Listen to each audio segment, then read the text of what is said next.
లేండి సరే సరే ఓకే ఇంకోసారి లేండి అక్కడ ఉండు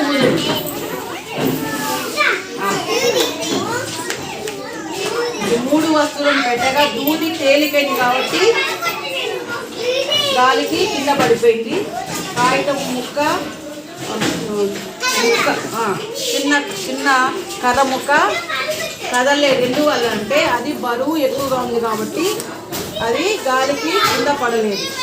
దూది తేలిగ్గా ఉంది కాబట్టి గాలికి కింద పడిపోయింది.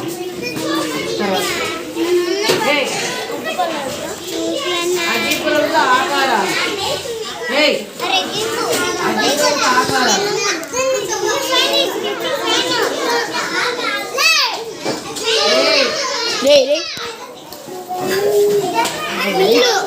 రే